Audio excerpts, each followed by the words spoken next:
Par l'intermédiaire de l'ACUMA, nous avons réalisé une aire de lavage avec un phytobac. Aujourd'hui, j'ai 105 hectares de terres céréales, dont 5 hectares de vergers kiwi et 50 hectares de culture bio. Suite à la mise en place d'un arrêté en 2006, il a été demandé aux exploitations agricoles d'avoir une aire de lavage avec récupération des effluents afin de mieux protéger l'environnement.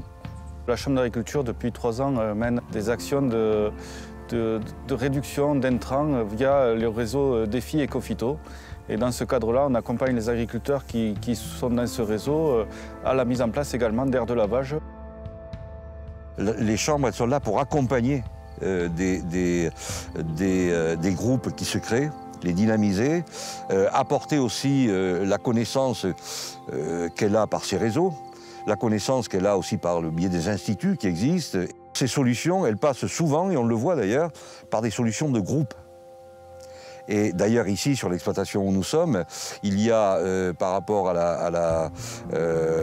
au problème environnemental d'une façon générale, dans le traitement des effluents de produits phytosanitaires, une solution collective qui a été trouvée.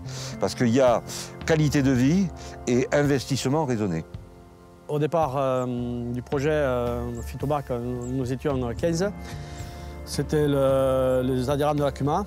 Et puis, avec cette aire et ce phytobac, nous avons fait venir d'autres agriculteurs, dont un céréalier de 300 hectares et un vigneron de 30 hectares de vignes.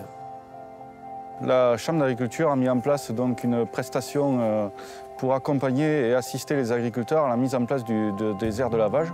C'est-à-dire qu'on vient sur site, on regarde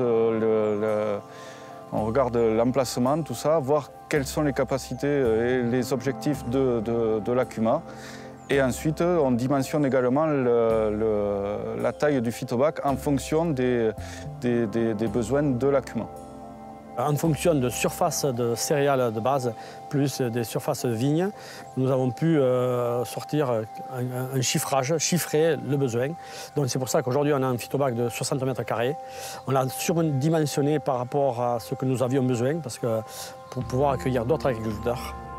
Ce que recherchent les agriculteurs aujourd'hui, c'est d'avoir un niveau de vie correct. Ça, c'est la première des choses.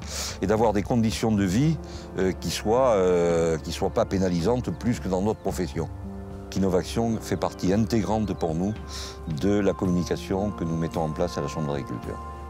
Et ce qui est important, c'est de montrer aux agriculteurs que, quelles que soient les difficultés, et Dieu sait s'il y a des difficultés dans le monde agricole aujourd'hui, il y a toujours des solutions, et qu'elles soient individuelles, qu'elles soient collectives, qui peuvent améliorer aujourd'hui la situation de l'agriculture.